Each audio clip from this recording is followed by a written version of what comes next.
السلام علیکم دولای عزیز، التماس به سوال من جواب گردانید. وقتی که من به یگان کس میگویم نماز خوان یا زنا نکن، عرق نخور، میگوید که هر یک کار بر رضایت خدا میشود. خدا راضی شد من زنا کردم. میگوید نمیشود که من هم زنا کنم، عرق خورم. با راضیگی خدا هست. التماس با بابای حاجی درباره قضا میگویند یگان مسئله گپ زنید. البته لاهوری میگوید خدا رحمت کند، ولی در بین ما و شما همین گپا هست که عرق می نوشد، زنا میکند، بعد میگوید که خیلی خدا راضی بوده است. نه، خدا در کار بد ما و شما راضی نیست. خداوند هیچ وقت راضی نیست که بنده او زناکار باشد. خدا هیچ وقت راضی نیست که بنده او بی نماز باشد. بلکه لاهوری میگوید که بنده های ضعیف خدا با همین سخن تکیه میکنند، میگویند که خیر رضاگی خدا بوده است، بلکه رضاگی خدا نیست. خدا رحمت کند مولوی را من یک چند سطرهای را به شما میخوانم. در باب تقدیر چی سخن زیبا گفتند: دو راه پیش ده بندن نهاده، به دستت اختیار جوز داده. خدا در پیش تو دو راه را مانده است، یک راه بد، یک راه خوب، و تو را اختیار گذاشته است کدام راهی را که انتخاب بکنی. عقل او به همین پیش مسجد ما و شما میگذرد. آیا خدا راضی نیست که مثل شما داخل مسجد شود نماز خواند؟ راضی است. او وسواس شیطان است. او را شیطان نمیگذارد که نماز خواند. او را شیطان نمیگذارد که آمده مثل ما و شما عبادت کند، بلکه او وسواسهای شیطان است که زناکار می شود، عرق خور می شود. این راضیگی خدا نیست. اگر جنت روی رو در راه راست، به چپ مائل مشو که دوزخ آنجاست. حضرت گفتن این راه راست، این راه چپ. چپش دوزخ، راستش بهشت. اگر چپش میگیری دوزخ میری، راستش میگیری چیکار میکنی؟ وارد جنت میشوی. زیراهی نیکو بد ایزید خبر داد، تو را عقل و خرد هوش بصر داد. خداوند همه را به تو خبر داده است. همه عبادت ها و همه منهیات و همه مشروعات به تو خبر دادگی است. کدام کار درست، کدام کار نادرست، همش خبر داد. و تو را عقل داد خدا. تو را عقلت میگیرد زنا میکنی، عقلت میگیرد عرق مینوشی، عقلت میگیرد مثال قماربازی میکنی. چرا عقلت نمیگیرد نماز بخوانی؟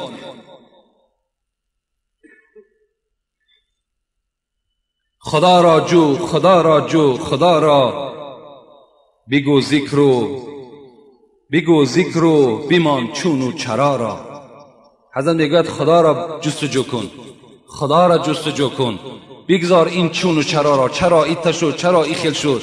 این رازگی خداست، ایش رازگی خداست. نه، این تا نیست. تو را خداوند عقل داده است، خودت باید اختیار کنی کدام راه ثواب است، کدام راه خطا است. حضرت صالح ابن محمد چی میگوید؟ سمعت یحیی ابن معین، از حضرت یحیی ابن معین شنیدم میگفت کان ابی حنیفه ثقه فی الحدیث. این حضرت ابو حنیفه را دیدگی بودند، در مجلسش نشسته بودند، از علم امام برخوردار شده بودند. از این خاطر چی گفتند؟ گفتند حضرت امام ابو حنیفه ثقه در حدیث بودند، یعنی همه حدیث ها را حفظ می دانستند، از همه حدیث ها آگاه بودند. حضرت علی ابن عاصم چی میگوید؟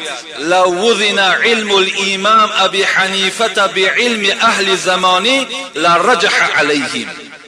حضرت علی ابن عاصم هم مسلکان ابو حنیفه بود، هم زمان ابو حنیفه بود. این حضرت میگوید که اگر علم امام اعظم را با علم تمام علمایی که در کوفه زندگی میکردند اگر چین میکردین، اگر وزن میکردین، لرجح علیهم. علم امام اعظم پرتر بود، علم امام اعظم کاملتر بود و وزنینتر بود. حضرت امام شافعی هم امام برجسته هستند، پیروای زیاد دارند. این حضرت امام شافعی چی میگوید؟ میگوید تمام علمای روی دنیا در علم فقه فرزندان ابو حنیفه هستند. تمام علمای روی دنیا نانریزه های دسترخوان ابو حنیفه را میخورند در علم فقه، در علم مسئله. خود امام شافعی حکایت میکند، چی میگوید؟ میگوید وقتی که برای من در مسئله اگر مشکلات پیدا میشد، من نزد قبر حضرت امام اعظم میرفتم، طهارت میکردم، حضرت امام زیارت میکردم، 2 رکعت نماز میخواندم و از خدای خود به حرمت این امام این مشکلاتی در مسئله را طلب میکردم. والله که این مسئله برای من آسان میشد و کشاده میشد.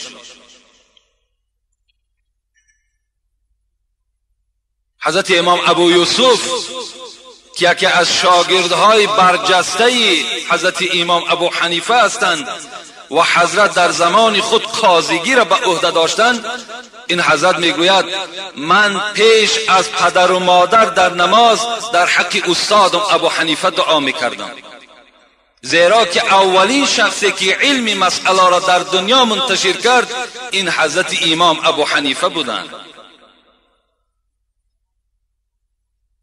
علمای از مدینه می آمدند، از مکه می آمدند، پرسان میکردند در کوفه عراق بود حضرت، از همه نمایانتر عالم کیست؟ حالان که اون زمان تابعین بود، بعضی از صحابه های پیغمبر زنده بودند. حضرت امام ابو حنیفه 70 سال بعد پیغمبری خدا به دنیا آمد، سال 80 هجری بود. به نهایت علما زیاد بود، به نهایت حلقه های درس حساب نداشت، لیکن اولین نامی که میگفتند اینجا عالم مشهورترین و شناخته ترین این حضرت امام ابو حنیفه هستند. این منزلت و این درجه را به دست آوردن کار آسان نیست. اگر در یک شهر ما و شما اگر 20 عالم زندگی کند، وقتی پرسان میکنن یکی از اونها را نامش میگیرن، این یگان جای تعجبش نیست که فلان داملا فلان عالم علمش از همه اونها دیده زیادتر و بیشتر است.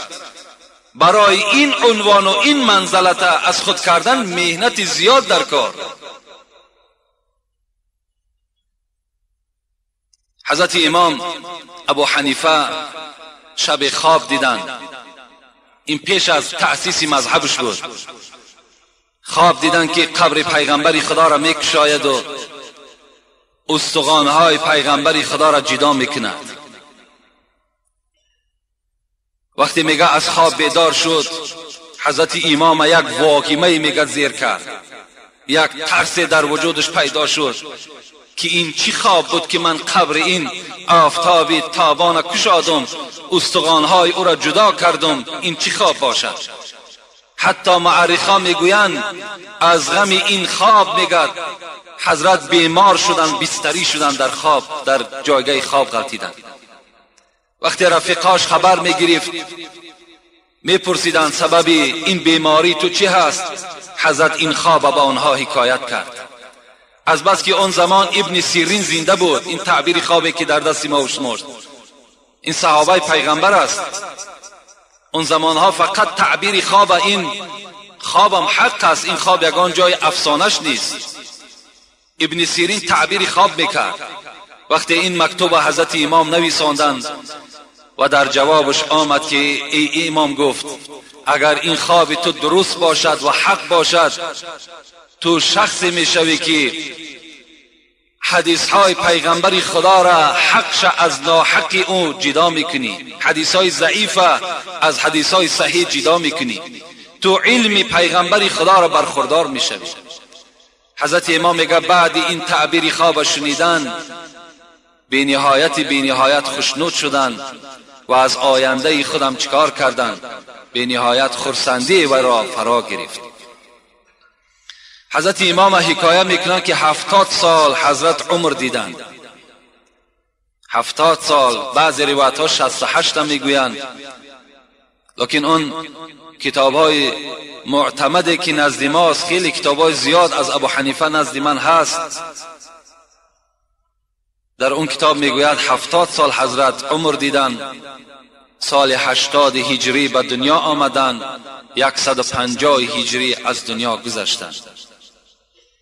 52 سال حیات این امام در دوره حکمرانی امویان میگذرانید و 18 سال این در دوره حکمرانی عباسیان گذرانید.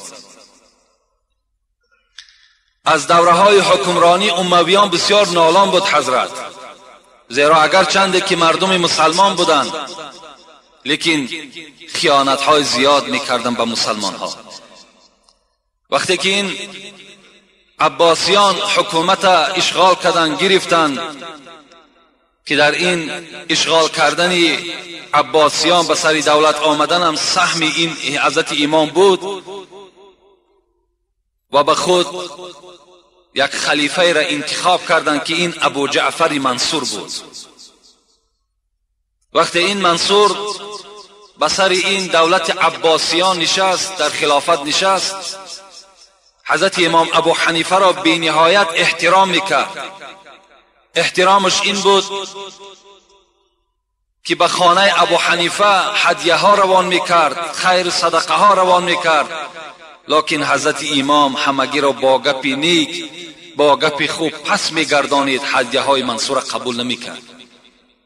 بین چگونه یک پرهیز زیادی داشتند، پرهیز زیادی داشتند که حتی هدیه و همون صدقات هایی که از جانب پادشاه روان کرده میشد، حضرت امام میگفت که من احتیاج به اینها ندارم، مستحق ها و گرسنه های زیاد وجود دارد، به اونها دهید، من از شما راضی هستم. گفته دل پادشاه را به دست میگرفت، لکن اون هدیه و اون تحفه هایی که ارائه میکرد حضرت قبول نمیکردند.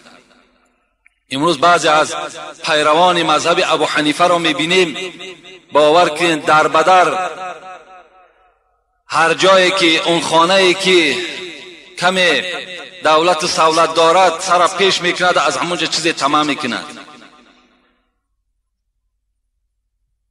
ناگفته می نشیند، آیت میخواند، ختم میکند و دیگر عملها را انجام میدهد. چرا همرا در خانه یک کم بغل انجام نمیدهد؟ زیرا که مقصد او طمع است، مقصد او گرفتن یک مبلغ از اون مردک است. حالان که پیغمبر خدا میگوید ان المسألة لا تحل، اگر امت من با راه طلبیدن اگر از کسی پول میگیرد، همان پول طلبیدگی برای او حلال نیست. لو تعلمون ما فی المسأله، پیغمبر خدا میگوید اگر شما میدانستین ای امتی بیعار، اگر شما میدانستین که طلبیدن چقدر پست است، ما مشا احد الی احد یسأله شیئا، شما یک قدم برای طلبیدن نمیزدین. گفت پیغمبر خدا اگر میدانستین که چه یک عاقبتی ناخوب دارد. لیکن صد افسوس که امروز این گونه امتها و این گونه پیروانی حضرت امام موجود است که برای طمع، برای طلبیدن خانه به خانه همون کلانزاده ها دور میگردد، از اونها 4 سومه میگیرد. این یک اسلام پس کردن، خار کردن است. رزق از خدا دیدن در کار. اگر تو با پررگی در یاد خدا باشی، خدای تو را فراموش نمیکند، میرساند رزق تو را.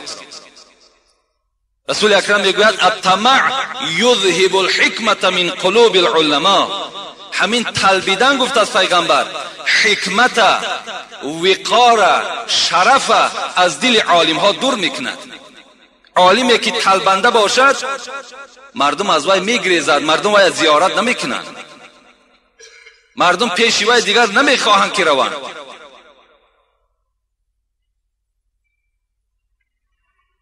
حضرت قبول نمیکردند، میگفتن با مساکین و با همون کسانی که احتیاج دارن به اونها ادا کن، زیرا من ثروتمند هستم، من تاجر هستم، من از دولت و سهولت هیچ کمی ندارم. روز میگوید همین ابو جعفر منصور را در خانهش جنجال شد، پادشاه بودند، با زنش جنجال کردند.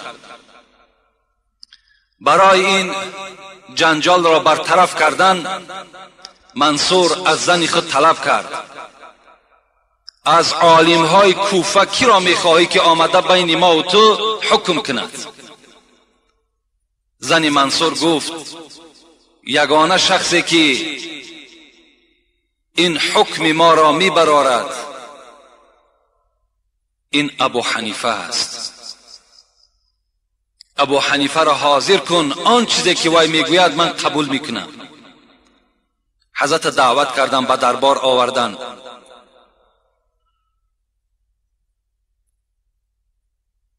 حضرت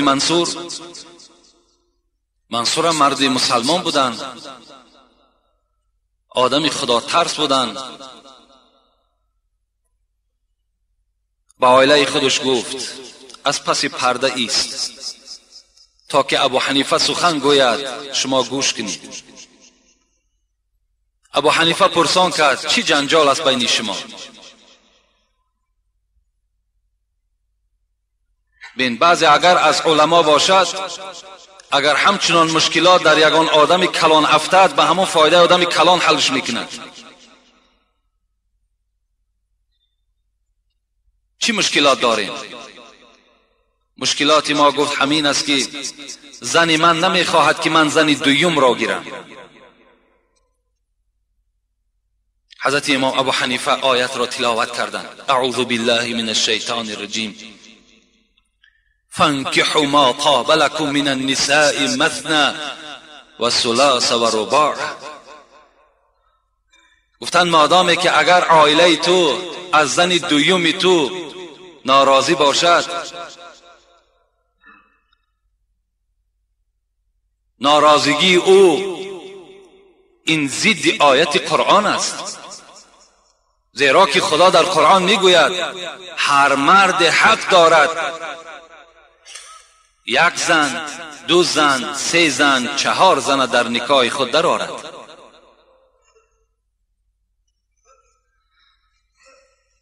این زن از پس پرده صدا داد: ای امام. گفت منصور گفت: بر من عدالت ندارد، بر من اهمیت نمیدهد، حقوقهای مرا پایمال میکند. برای این شخص جایز است که زن دویم را گیرد؟ حضرت باز: اعوذ بالله من الشیطان الرجیم فإن خفتم الا تعدلوا فواحدة. باز آیت تلاوت کردند. گفتند که اگر خدا میگوید که کدام مرد دو زنگی را نمیتواند، سه زنگی را نمیتواند، چهار زنگی را اجرا کرده نمیتواند قانونهاش، فواحدتا، بس به یک تش کفایت کند. مادامی که مردی که در زن دویم و سیوم و چهارم عدالت جاری کرده نمیتواند، برای وی جایز نیست که زن دویم در نکاح خود درآورد. این منصور وقتی که شنید قناعتمند شد، زنم قناعتمند شدند. حضرت امام از دربار برآمده رفتند. بعد برآمدن به خانه وقتی رسید، زن منصور در یک اشتر میگد خیلی از مال دنیا بار کرد و به خانه حضرت امام روان کرد. حضرت امام وقتی که این بار اشتر دید، گفت رفته از نام من به زن منصور سلام گویید و گویید که من حکم فقط از برای خدا کردم، من برای این مال انجام نکردم، من به مال انجام اونها احتیاجم ندارم. بگذار که این در آدمای فقرا و آدمهای تنگ دست، آدمهای طالب علم این مال تقسیم کند. این بود تقوای حضرت امام.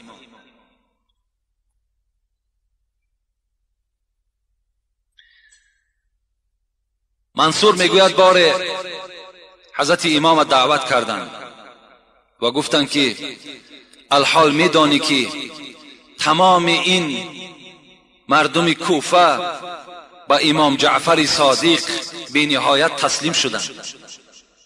از تو میخواهم که یک چند سوال برای این امام جعفر صادق تیار کنی و به او سوال کنی کنی وی چگونه جواب میگوید. امام جعفر صادق در سین و سال برابر حضرت امام ابو حنیفه بودند و وفاتشان 2 سال پیش از حضرت امام هست. 2 سال پیش از حضرت امام ابو حنیفه از دنیا گذشتند. روز یک کس سوال دادند که آیا مادر حضرت امام اعظم در نکاح امام جعفر صادق بود یا نبود؟ صاحب فتوای جامع الرموز میگوید بود. میگوید همین بعد وفات نعمان امام میگد مادرش امام جعفر صادق نکاح کرده گرفت و حضرت امام میگد تربیه کرده. لیکن این به عقل از عقل خیلی دور است، زیرا که هر اینها در سین و سال برابر بودند. خیلی خدا داناست این فتوای همان حضرت جامع الرموز صاحبش است. اگر باشه هم یگان جای غلطش نیست. امام جعفر صادق اگرچه شیعه بودند لیکن از این شیعه های بدبخت نبودند. پدرشان محمد باقر، یعنی باقر برای چی میگفتند پدر امام جعفر صادق؟ باقر گفته این چیزی را شکاف میکنی و یا باقر میگویند. چنان پدرشان میگد با سواد بود که حتی علم شکاف کرده گذشته بود. وقتی در نزدش میگه در عراق یک کس آمد و حضرت ابوبکر با عثمان سیاه کرد و ای گفت آیا گفت مهنت‌های ابوبکر و عثمان فراموش کردی؟ بین اگرچه محمد باقرم از ائمه شیعه بود، گفت آیا گفت نمیدانی که ابوبکر و عثمان برای اسلام و برای پیغمبر زادگاه خدا ترک کردند و از پس پیغمبر خدا به مدینه آمدند؟ اگر گفت با این عقیده شما از دنیا گذرین، همین محمد باقر گفت شما گفت نامسلمان هستین، شما کافر هستین. از اون شیعه های بدبختش نبودند. چاریا را تحقیر نمی کردند. حضرت میگد 40 سوال تیار کردم برای امام جعفر صادق.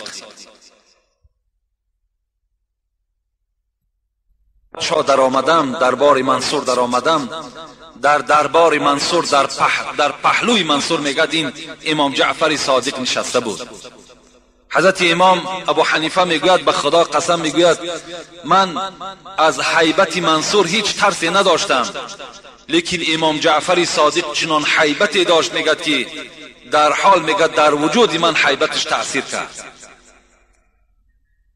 و منصور میگد شناس کرد، گفت امام جعفر صادق این ابو حنیفه است. گفت بله. گفت این ابو حنیفه است. گفت چند سوال دارد از تو پرسان میکند؟ گفت مرحمت. گفت من تیار هستم. حضرت امام ابو حنیفه میگوید 40 سوال پی در پی با امام جعفر صادق دادم. حضرت چنان جواب میگفت که در مدینه این چنین است، در کوفه این چنین است. هر سوالی مرا به مدینه و به کوفه میگد مقایسه میکرد. در آخر میگه من تسلیم شدم که امام جعفر صادق خیلی عالم فقیه بودن که در اختلاف مردم معلومات زیاد داشتند. اختلاف های مردم هم به عقل خود چکار میکردن؟ بها میدادن. امروز ماها برای اختلاف مردم خیستن پروا نداریم، بلکه همین یک مسئله خاص سنت است، خواه واجب است، خواه مستحب است، باید که جاریش کنیم، لیکن از عاقبتش اندیشه نداریم. بگذار همون سنت ترک شود لیکن جنجال نشود. بگذار همون سنت ترک شود لیکن مسجدها درشان بسته نشود. از اختلاف باید که ما و شما درکدار باشیم. حضرت امام گفتند من امام جعفر از روی این گفت بسیار احترام کردم که به همه اختلاف مردم گفت آگاه بدن. می گفتند در مدینه این گونه است، در کوفه این گونه است. حضرت امام بحث های زیاد دارد. با مردم شیعه، با رویه معتزله، با رویه های خوارج، با رویه های قدریه و مرجیه، با همه اینها بحث ها میکرد که اون زمان بی نهایت رویه های زیاد بود که همه اونها را عقیدهشان خلاف عقیده سلف صالح بود. باری میگوید یک منکر خدا نزد حضرت امام آمدند و گفتند ای امام اعظم، خدایی که تو پرستش میکنی و میگویی که وی یکه و یگانه است، وی را بار دیدگی هستی؟ مثل بعضی از همون اتئیستایی که آنچه را که میبینن باور میکنن، آنچه را که نمیبینن باور نمیکنن.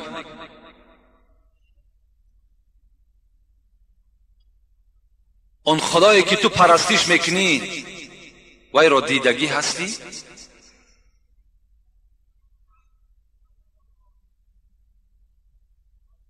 در درالمختار در مقدمش حضرت امام میگوید که در جامع الرموز میگوید من خدای خودم میگه در خوابم 100 مراتب دیدگی هستم. حضرت امام ابو حنیفه میگوید که حضرت شبها خوابم نداشتند، 100 بار خدا را در خوابم دیدگی هست میگوید. این منکری خدا، این بی خدا چنین سوال کرد. حضرت امام چی گفتند؟ سبحان ربی لا تدرکه الابصار و هو یدرک الابصار. آیت تلاوت کردند، از سوره انعام است. حضرت امام گفتند خدای من میگوید که چشمهای شما قدرت مرا دیدن ندارند، لیکن چشم من همه شما را میبیند. این به خدا چی گفت؟ گفت خدا را ندیدی؟ گفت نه ندیدم. گفت آیا گفت همون خدایی که تو عبادتش میکنی بار به دستت قپیدگیش هستی؟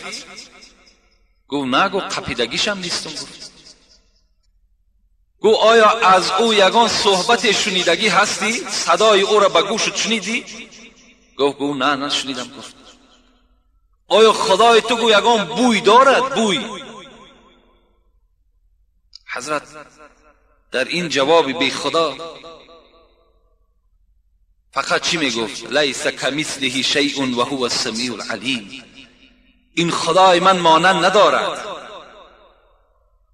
با قدرت خدای من هیچ قدرت برابر شده نمیتواند. خدای من بیناست، خدای من شنواست.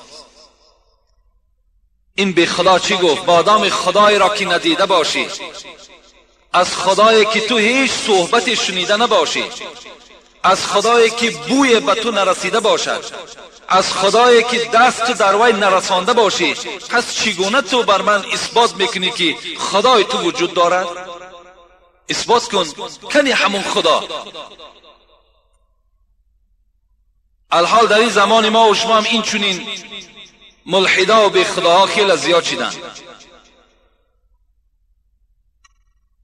حضرت امام چی گفتند؟ حضرت امام گفتند ای مرد که این کار خدا میکنی، آیا گفتند عقلت را دیدگی هستی؟ گفت نه. گفت عقلم را دیدگی نیستم. آیا گفت از عقلت چیز شنیدگی هستی؟ گفت نه، از عقلم چیز شنیدگی هم نیستم. آیا عقلت را به دستت قپیدگی هستی؟ گفت نه. گفت عقلم را به دستم نقپیدم. آیا عقل تو گفت بوی دارد؟ گفت نه، عقل من نمیدانم بوی دارد ندارد. گفت در آخر من از تو سوال میکنم تو عاقل هستی یا دیوانه؟ گفت من عاقل هستم. گفت مادام عاقل باشی عقل تو کجاست؟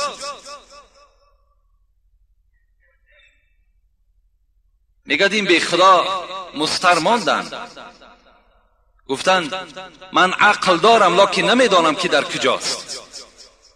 حضرت امام گفتند مادامی که عقل داشته باشی و ندانی که همان عقل تو در کجاست؟ تو از من گفت پند بگیر. این عقل گفت مخلوقی خداست، این خدا آفریده است. مادام تو مخلوق خدا را دیده نمیتوانی، پس چگونه این خدایی که خالق این عقل توست وی را میبینی؟ این عالم چیکار کردند؟ مستر ماندند. این بی خدا با این جواب امام قناعت کردند.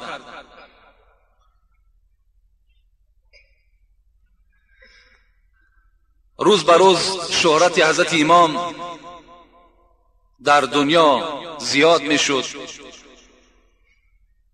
عاقبت بعض اختلاف ها و بعض سخن ها هم در بین حضرت امام و منصور برآمدن گرفت. خوش خبرها می بردن، خبرها را می رسانیدن. کم کم مناسبت های بین منصور و بین امام ابو حنیفه ناخوب می شد و منصور ابو حنیفه را به دربارش فریاد کرد. گفت میدانی برای چی من تو را فریاد کردم؟ گفت نه، برای چی است؟ گفت وظیفه قاضیگی را به عهده میگیری. گفت من وظیفه قاضیگی را به عهده نمیگیرم. گفت قسم به خدا که تو وظیفه قاضیگی را به عهده میگیری. گفت قسم به خدا که من وظیفه قاضیگی را به عهده نمیگیرم. پادشاه قسم خورد. وقتی در قسم با الله که انسان خورد حانیس می شود، باید کفارت دهد. در حال وزیر این منصور به سوی ابو حنیفه گفت پادشاه قسم خورده ایستاده است که تو قاضی می شوی، تو باشی قسم می خوری که من قاضی نمی شوم. قسم نخور.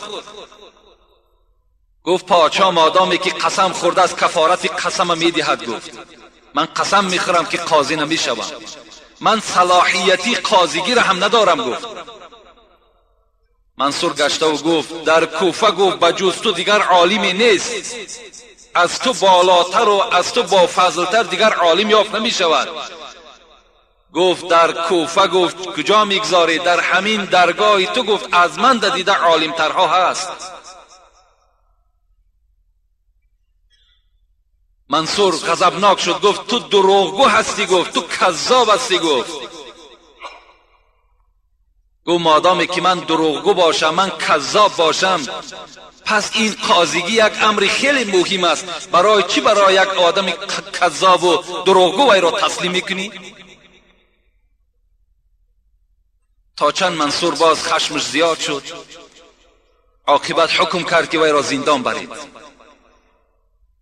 آوردن میگد مورخان میگویند 2 بار حضرت زندانی شده است. یک بار بردن 110 دره در پشت مبارک زدند. برای که سخن پادشاه را قبول نکردی، وظیفه قاضیگی را به عهده نگرفتی، امروز برای وظیفه مردم جان میدهد. تمام مبلغ آن چیزی که دارد همه را صرف میکند.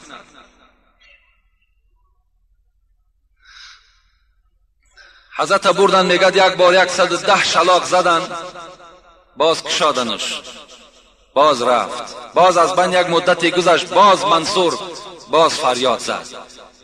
گفت مادام قاضیگی را قبول نمیکنی، همین قاضی درگاه من میشوی. اینجا گفت فتوا میبراری. حضرت اینم قبول نکردن. گفتن نه. گفتن من صلاحیتی این دربار تو ندارم. اگر در این دربار تو من کار کنم، باید که به فایده تو و به فایده رفیقان تو کار کنم. از این خاطر گفت من در دربار تو کار کردن نمیتوانم. حضرت این دفعه چیکار کرد؟ حکمی بیرحمانه برآورد که حضرت را باز زندانی کنید. این دفعه بردن حضرت در زندان گذاشتند. من مختصرا، این بینهایت یک قصه زیادی دارد حضرت، من مختصرا به شما همون جای اساسیش گپ میزنم. حضرت هر روز می برآوردند، 10 دره می زدند، باز در همون زندان برده می گذاشتند. عاقبت دیدن که روز به روز حال این امام وزنین می شود. بازم این حضرت در همان زندان میگد نماز تهجد میخواند، شبانه روز میگد بیدار خواب بودند، عبادت میکردند. در همون داخل زندان میگه حضرت روزدار بودند، میبرآوردند، با دره ها دره کوبی میکردند، باز همون خانه ای که محکم بود باز همونجا میگذاشتند. بناگاه روز میگد منصور از خشم زیاد وارد همون زندان شد و گفت، امام گفت قبول نمیکنی؟ گفت نه قبول نمیکنم. گفت این پیاله ظرف؟ گفت نوش. حضرت امام ابو حنیفه گفتند من اینا نمی نوشم، این زهر دارد. اگر اینا گفت من دیده و دانسته گفت اگر بنوشم خدای من میگوید کسی که با دست خودش را به قتل میرساند و از جنت محروم است. منصور میگوید حکم کرد که دستهای او را قپین. دستهاشا میگه قپیدن و پشت میگن این حضرت خواباندن و در حلق همین امام همون پیاله زهر میگه ریختن. چه علما عذابهای داشتند، چه مشقتهای داشتند. بعدی میگد نوشیدن این زهر میگد حضرت دستاشا کشادن که الک طبیعتش خیره شد. در حال میگوید بالای همون جای نمازی که داشت برآمد، در صورتی که میگوید از دهان مبارک و از بینی او میگه خون فواره میزد. سجده کرد، میگه در همون سجده همون سر مبارک گذاشتند که جان به حق میگه تسلیم کردند. منصور حکم کرد که جنازه امام پنهانی انجام دهید که کسی درکدار نشود. لیکن یک صدای میگه در کوفه میگه بلند شد که حضرت امام از دنیا گذشت. حسن بن عماره میگوید که من حضرت امام خود غسل دادم. عبدالله واقدی باشد میگوید من آب میریختم. جسد حضرت امام میگه چنان لاغر یافتیم، چنان لاغر بود میگه از ریاضت عبادت و روزه داشتن که حضرت میگه گریان شدم. بعد شسته تمام کردن میگه حضرت حسن میگوید من اینا بیرون برآوردم و از خصلت‌های نیک حضرت امام ابو حنیفه به مردم سخن گفتم که این گونه ماتم را میگه هیچگاه من یاد نداشتم که تمام مردم کوفه را میگه یک ماتم فرا گرفته بود. و حضرت حسن چی میگفت؟ میگفت ای امام، میگفت خدا تو را رحمت و مغفرت کند که 30 سال این جانب تو روزدار بودی. 40 سال حضرت گفتند 40 سال پهلوهای مبارک تو کرپچه ملایم دیدگی نبود.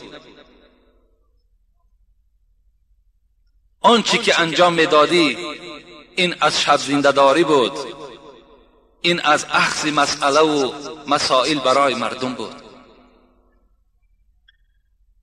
در جنازه حضرت امام میگوید 50,000 نفر آدم، معرخان میگویند تخمینا 50,000 نفر آدم اشتراک کرد. 50,000 نفر. حالان که منصور حکم برآورده بود که کسی از جنازه امام درکدار نشود.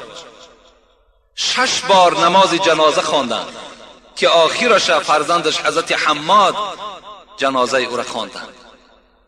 وقتی در قبر میگه حضرت گذاشتن 20 بار دیگر در بالای میگه قبر جنازه شد.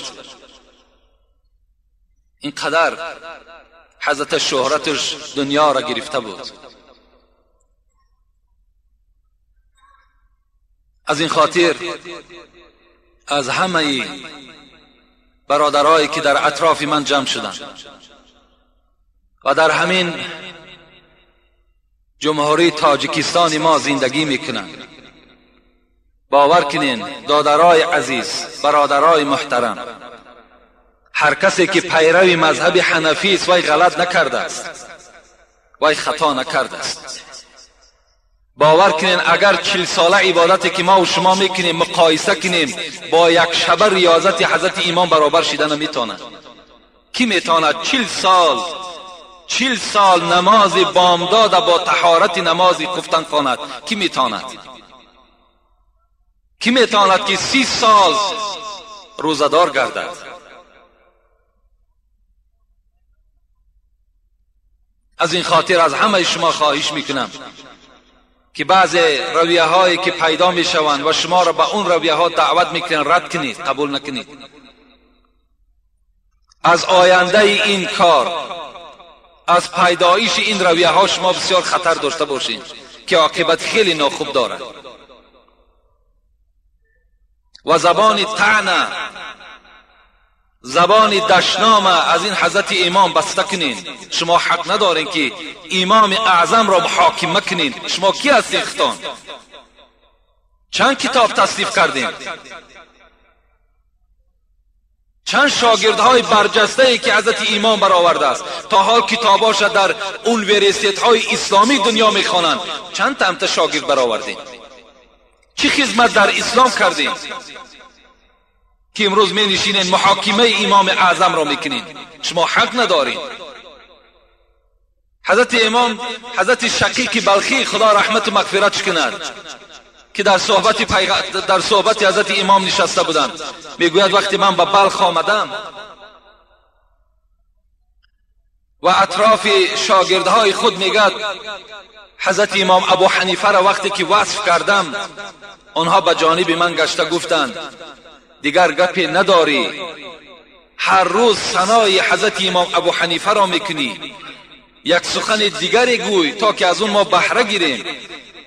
حضرت شقیق بلخی چی گفتند؟ گفتند اگر شما امام را میدیدید، اگر در صحبت این امام ابو حنیفه کدام شما می نشستید، ثنای او را، ذکر او را برای خودتان عبادت قرار می دادید. اگر شما از صحبت حضرت امام ابو حنیفه برخوردار می شدید. همه ما و شما می گوییم خدا رحمت و مغفرت شان کند.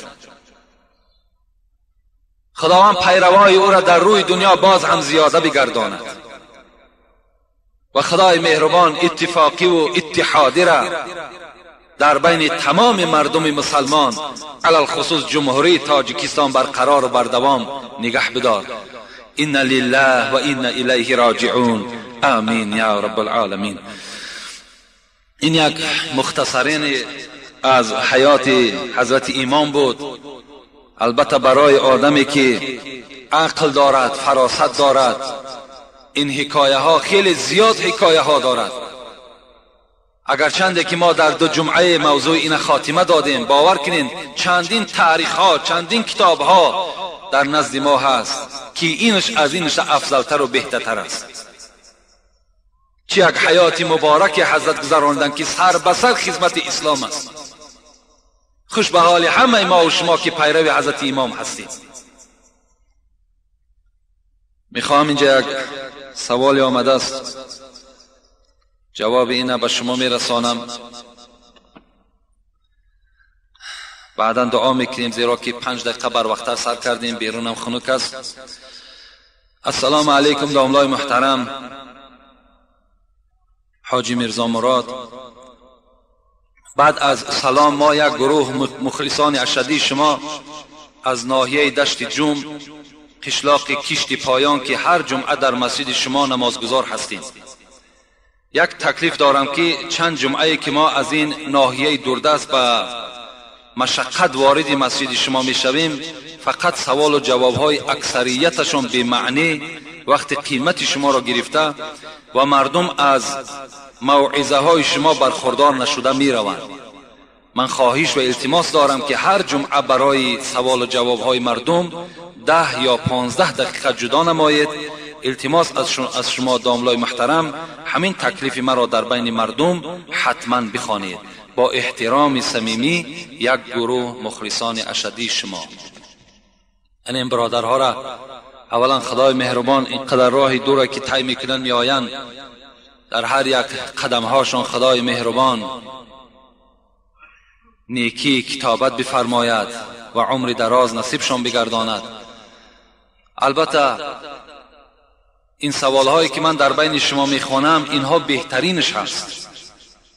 در داخل این سوالها بسیاری سوالهای هستند که اونها را در بین مردم خواندن، باور کنین تماما از اون دا بگیم به معنی تر سوال دیگر وجود ندارند. اونها را من نمیخوانم، اونها را من میپرتایم. از این خاطر 10 دقیقه یا 15 دقیقه برای جدا کردن هر جمعه سوال و جواب انشاءالله کوشش میکنیم. لیکن این صحبت از وقتی صحبت گرم شد و انجام که نیافت، ما نمیتونیم که هر جمعه 10 دقیقه و 15 دقیقه جدا کنیم. زیرا همون موضوعی که من تیار میکنم ممکن که 1 ساعتی کاملا برای وی بسنده نباشد و برای آنی که شما پره فهمید و ساده فهمید من تا آخر همون صحبت به شما انجام میدم. لیکن تا حد امکان انشاءالله کوشش و حرکت میکنیم که در هر جمعه 5 دقیقه یا 10 دقیقه سوال جواب در بین ما و شما باشد. السلام علیکم داملای شیرین زبان. در ناحیه ما نمازخوانان بسیار هستند ولی در نماز بامداد به مسجد نمی آیند. اگر فهمند که خدایی هست یا که پنجشنبگی باشد می آیند. همین را ساده کرده به ما فهمانید. با احترام مخلصان شما. البته اینها را من 10 بار تکرار کردگی هستم که امروز اکثر امتهای پیغمبر خدا به خاطر نان و به خاطر معرکه در هر محفل های اسلامی اشتراک میکنند. لیکن خاص از برای خدا این بندگان هم وجود دارند، لیکن خیلی کم هستند. پیغمبر خدا در نماز بامداد چی میگویند؟ که این حدیث مسلم است. حضرت میگوید من صلی العشاء فی جماعت فکأنما قام نصف اللیل و من صلی الصبح فی جماعت فکأنما صلی اللیل كله. پیغمبر خدا گفته بود است کسی که اگر از امتان من، از پیروان من نماز خفتن را با جماعت میخواند، تصور کند که نصف شب را قائم یعنی بیدار خوابی کرده است. اگر کسی که نماز بامداد را با جماعت اگر ادا کند، در نزد خداوند مکافات وی چنان است که تمام شب زنده دار بود. خوابهایی که وی کرده است، خواب 5 ساعت و خواب 10 ساعت، همگی در نزد خدا عبادت نویسانده می شود برای آن نفرهایی که نماز بامداد با جماعت می خوانند. این حدیث مسلم است. حدیث متفق علیه است که پیغمبر خدا چی گفتند؟ لو یعلمون ما فی العظمه والصبح لاتوهما ولو حبوا. اگر امت من دانند که چقدر ثواب در نماز خفتن است و چقدر ثواب در نماز بامداد است، اگر گفتند پاهای ایشان نباشد با زانوها کشاله کنان خودشان به مسجد حاضر میکنند. اگر دانند که چقدر ثواب در نماز بامداد و نماز خفتن وجود دارد. خوش به حالی تمام آن برادرهایی که نماز 5 وقته خدا در مسجدهاشان ادا میکنند، با جماعت میخوانند، انشاءالله خیلی ثواب زیاد میگیرند. یک حدیث دیگر هم از متفق علیه است که پیغمبر خدا گفتند صلاة الجماعت افضل من صلاة الفذ ب27 درجه. یک نماز با جماعت بهتر است از 27 نمازی که انسان تنها در خانه میخواند. در یک روز شما اگر 5 نماز خوانین، همچنان تصور کنید که 135 نماز ثوابش میگیرید. اگر 5 بار در خانه خواندین، حساب کنید که 5 ثواب گرفتین. آیا همون ثواب با خدا به شما میدهد یا نمیدهد؟ زیرا که حدیث های دیگری پیغمبر میگوید که لا صلاة لجار المسجد الا فی المسجد. همسایه مسجد نماز ندارد تا آن زمانی که اگر نمازش در مسجد ادا نکند. بسیار از بنده های گمراهی که به علم هستند یا هم پدرشان جاهل است، از پدرشان روایت میکنند که در خانه هم که بخوانی میشود، در خانه بخوانی نمیشود. در خانه شرایطت باشد، به مسجد آمدن و در خانه نمازخوانی نمازت نماز نمی شود و تو در نزد خدا با عاصی و گناهگار هستی. زیرا عباره مختصرم چی میگه؟ الجماعت سنت مؤکدة. جماعت سنت تأکید کرده شده پیغمبر است. پیغمبر بار در حیاتش بی جماعت نماز نخوندن. از این خاطر تا حد امکان کوشش کنید که نمازهاتون در مسجدها و در جماعتها ادا کنید. انشاءالله خدا شما را ثواب زیادی نصیب می‌گرداند. و آخر دعوانا ان الحمد لله رب العالمین. پروردگار عاقبت کار همه ما بندگانت را به خیر بگردانی، مراد و مطلوب این جمعیت ما را خدایا حاصل بگردانی. فرزند طلب ها باشد خدایا فرزندهای صالح و سالم نصیبشان بگردانی. مسافرهای این کولا ما را خدایا صحت و سلامت به خاندانشان برسانی.